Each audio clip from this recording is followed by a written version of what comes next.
guys, this is Becky Muller from the Extension Office in Tipton County. I'm here with Jeff I. He's helping me today. We're doing a couple of educational videos.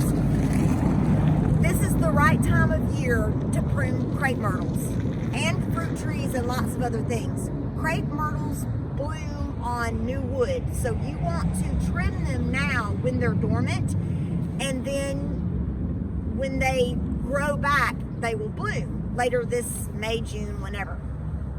This is an example of how we do not want to trim a crepe myrtle.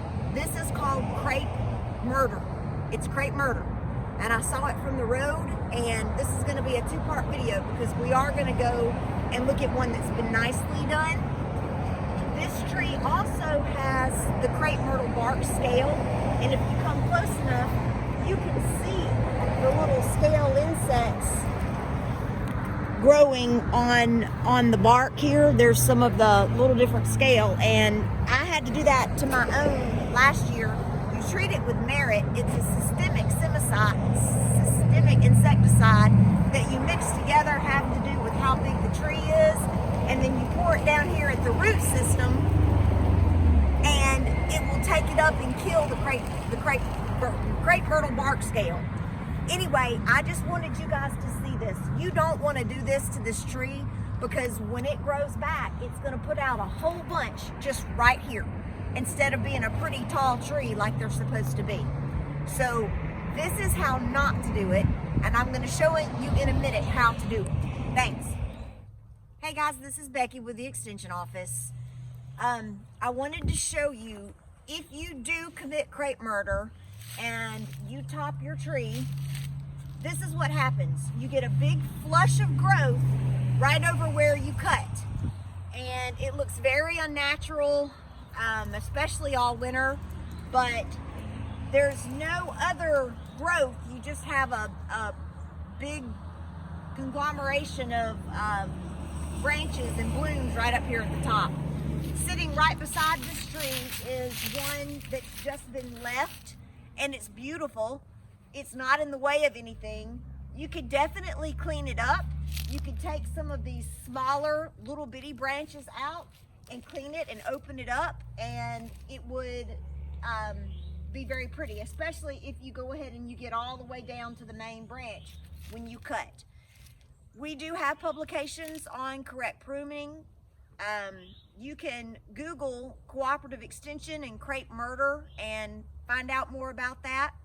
If you have any questions, a lot of our different plants and trees and bushes, some of them flower on wood that is 1 year old, and some of them flower on wood that is more than 1 year old. So you have to get on the right schedule if they bloom and then trim, or if you trim it before they bloom. You can give us a call and we can tell you that. All right, thanks. Okay guys, it's Becky again from the UT Extension Office in Tipton County, and I'm standing by a crepe myrtle tree that's been more correctly trimmed than one that's been crepe murdered. So a couple things that I wanted to talk about is this tree was planted and has grown, and the reason that it had to be cut back is because the limbs were growing over and it was prohibiting people being able to walk on the sidewalk. So it had to be trimmed back, and like I said, it's more correctly trimmed. Technically, when you trim any kind of a tree, you want to make sure that you are flush. This is a crotch angle here. You want to make sure that you cut flush with the tree, and that would just be right here in this crotch angle. At one time, people used to always paint where they pruned or where they cut on a tree to keep disease or insects or anything like that from getting in, but we don't recommend that anymore. It actually can seal things in the tree, and the tree has a good defense mechanism anyway of kind of callousing over where you prune. So this tree had to be trimmed, and I would have liked it if it would have been closer to the actual branches.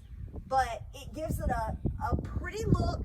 It's not gonna come back from a cut and flush a bunch of little Edward Scissorhands like branches that it blooms off of. And I've got one more to show you where you can see what that will look like.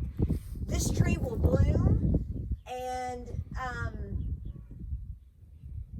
it will look very good without having been murdered.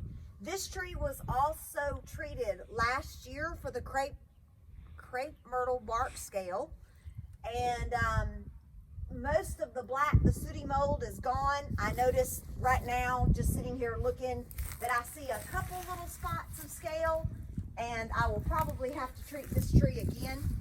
But this is the time. You want to go ahead and get out now in February.